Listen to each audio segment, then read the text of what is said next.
For those of you that don't know, my name is Karen Cummings-Palmer, and I know this man needs no introduction, but let's just do it. Actor, author, activist, director, President of the Royal Academy of Dramatic Arts, David Harewood OBE. And we wanted to mark Mental Health Awareness Week with this documentary. We're just going to have a little bit of a chat, and then we're going to roll the tape. So I spent a lot of time with this over the last couple of days. It's a really powerful documentary. You talk, David, about losing your mind, which was, it felt really visceral.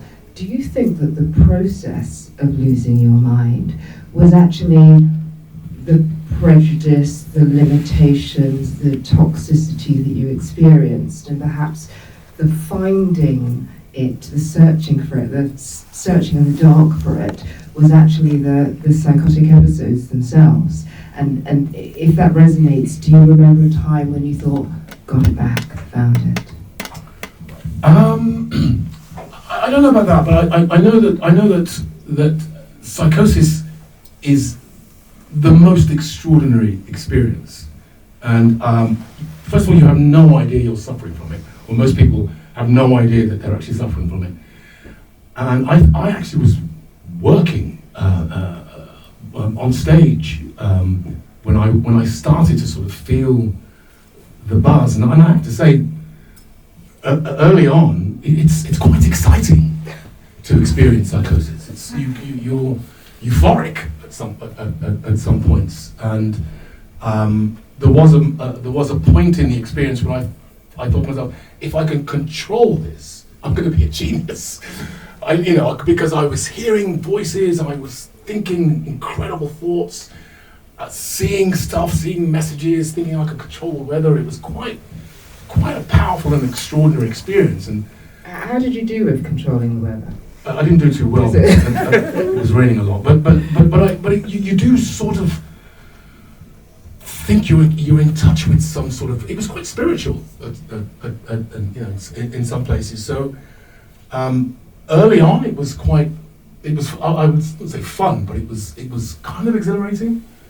And I think once I started, I would literally wake up, and I would be outside Euston Station at 3 o'clock in the morning, and I'd start walking home, and then I'd black out, and I'd wake up in Camden a day later, dressed completely differently, and I would have no idea what happened in between, like literally no idea. So I was sort of in and out of lucidity, in and out of consciousness, not really understanding what was happening to me, but in those periods of lucidity, there was an unbelievable clarity, like a real unbelievable clarity, which was the exhilarating bit, but the scary bit was when I started to literally lose control, and that's when things got scary and frightening. I mean, do you think that this is something that a lot of actors might feel like, and do they indeed walk quite close to that line? Well, after this documentary went out, which was, just to say, the most difficult thing I've ever done in my life, because I thought I was in a really good place with my self and mental health, and what this documentary did was sort of reintroduce me to the trauma I was experiencing as a young man. And I had obviously buried this trauma so deep that I thought I would never find it again. And on the second day of filming, they actually found my medical records in the bowels of the Whittington Psychiatric Hospital on microfilm. They'd found it from 30 years ago. And every drug I'd been given, everything I'd said was all recorded. And on the second day of filming, there was a sequence where I was supposed to go down, pick up the medical records, sit down and look at them and read them to camera and discuss them. And I opened these records and slammed them shut. And they were so scary. Because all the stuff I was screaming when I was being sectioned, I have to save the boy, I have to save the boy. And I was like, wow, what the hell was that? And I was also screaming about saving the young black boy. And so I was obviously deeply, deeply traumatized and confused. confused. Do you think that was you? Of course it was me. Boy. And you'll see that in the film. One of the psychiatrists that's in the film said, "Who do you think that boy is?" I said, "Well, it's obviously me." That you're going to see at the end of the shoot. The BBC had given me this list of therapists to check out, and I was in such a mess. I just went down this list, and there was a black guy. I went, him. I want to see him. And I've been seeing him for the last 8 years, and we've sort of unpicked all of my vulnerabilities and insecurities and confusion all around my youth and my younger self, this little black boy, and realizing that little black boy, my younger self, was actually traumatized, and I hadn't really thought about that as an adult. I buried all the, I don't know, growing up in Birmingham in the 70s, you could find yourself being chased by a group of skinheads in a heartbeat. You could come out of school, turn a corner, and there'd be a gang of skinheads, and they would literally just start chasing you. So as a kid, I was constantly used to running and being fearful and being scared and being dismissed, abused, racially abused all the time. And I think I just sort of buried that whole experience, and I didn't really think of it at all. And we were constantly also told to sort of assimilate, and went to RADA.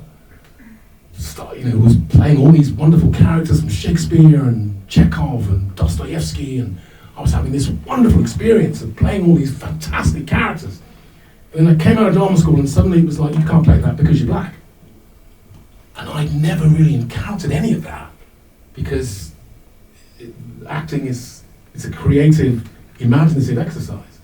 But suddenly the business was telling me that I shouldn't be playing Romeo, and I shouldn't be playing, I shouldn't be on the stage. And that was the sort of start of that rejection, which sort of pushed me over the edge, really. Started to, and also we were the first generation of British-born, black, classically trained actors. And reviewers really didn't know what to do. Reviewers were pretty racist, drawing cartoons of us that were racist. And I think one of the reviews of my first show, I played Romeo when I first came out of drama school. I think some guy said, he looks more like Mike Tyson than Romeo.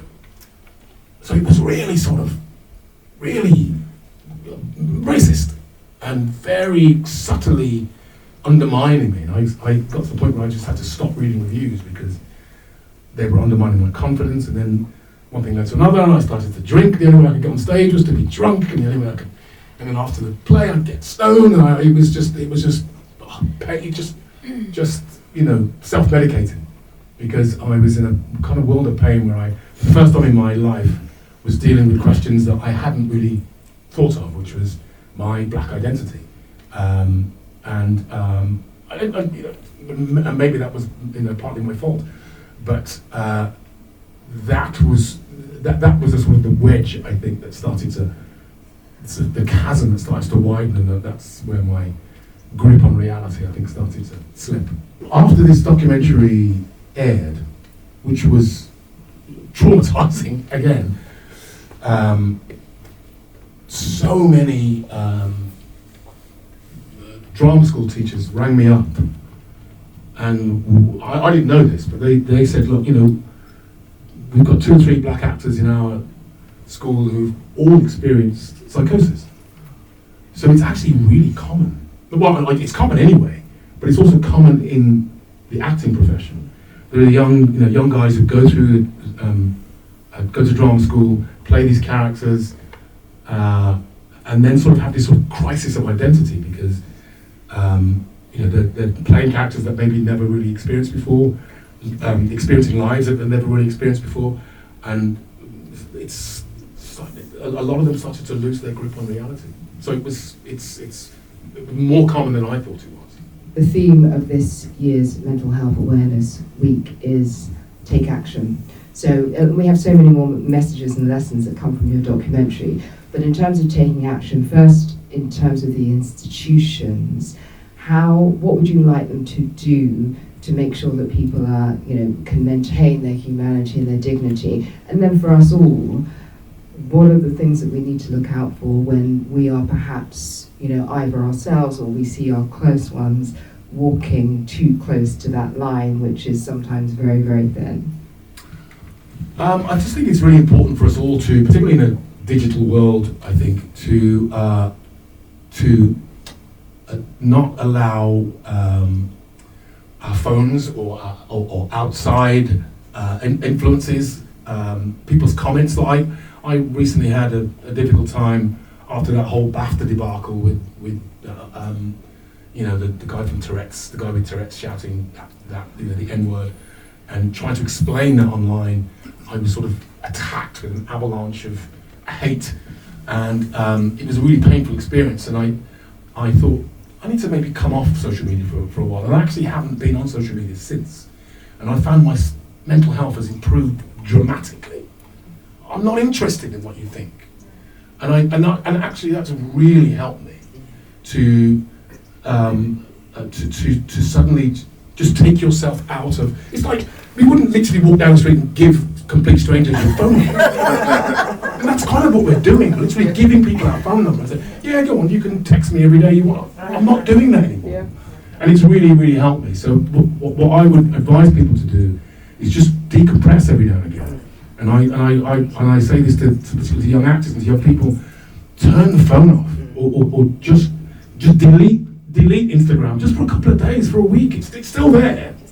But just be careful you don't become a slave to it, because it can really undermine your mental health. So a digital detox for us all, or at least consciousness around the phone use. Yeah. Just to give people the opportunity just to, as you say, de-stress, to talk to somebody. And we're not, particularly men, we're not very good at that. Of sort of saying, you know what, I just need to have a conversation with somebody, I just need a time out. And giving people that opportunity, I think, is very, very helpful. I thought I was in a better place than I actually was with my mental health when I made this doc. It absolutely shattered me making it. But the place I am at now, I think, in a sense, there's this, I like to say that once you've run naked through the village, you've got nothing to be scared of. Because this man, I ran naked through the village, and the next day, I never experienced anything like it. As an actor, I'm used to people recognizing me, but I couldn't walk 10 feet without somebody stopping. Excuse me, Mr. Harewood, I saw that documentary, and my mom had a break, my sister had a break, and I was just overwhelmed with it. Somebody called it trauma bombing, but everybody had an experience of it, and I was massively overwhelmed with that. I couldn't quite deal with it, and I remember running into my therapist one day, just like bawling my eyes out, saying, I can't stand it. And we kind of talked about that, and I sort of put myself in a much better place, working through it. I'm in a much better place with it now. And this documentary is now used as a teaching module for young psychiatrists, which is, I'm really, really proud of it. I'm proud of the effect that the documentary and the book has had, because particularly coming from a black man, because black men are 4 times more likely in the UK than white men to be sectioned under the Mental Health Act, which has got to do with racism, which has got to do with being othered, which has got to do with a whole list of factors. But to have the experience from a black perspective, I think, has been extremely helpful, not just for the general public, but also I think for people in the medical profession, because you talked about enough tranquilizers to knock out a horse. What I discovered also in my medical records, over-medicated when I was sectioned, for no other reason other than that they were scared of me, because I was a big black man. And that is standard practice in a lot of mental health institutions, purely because they're scared of them. They'll just give you an extra tablet, maybe 2 extra tablets. They don't want to be dealing with that large black man. And that is something that my book and the documentary highlighted, and I've had medical professionals write to me and say, thank you for highlighting that. We are now addressing that and trying to make sure that doesn't happen on a regular basis. So it's had practical, real world consequences, so I'm proud of that. Brilliant, thank you. you. It's an honest memoir about my breakdown and recovery. So Thank you so much, please David. take a look at it. Enjoy the film, everybody.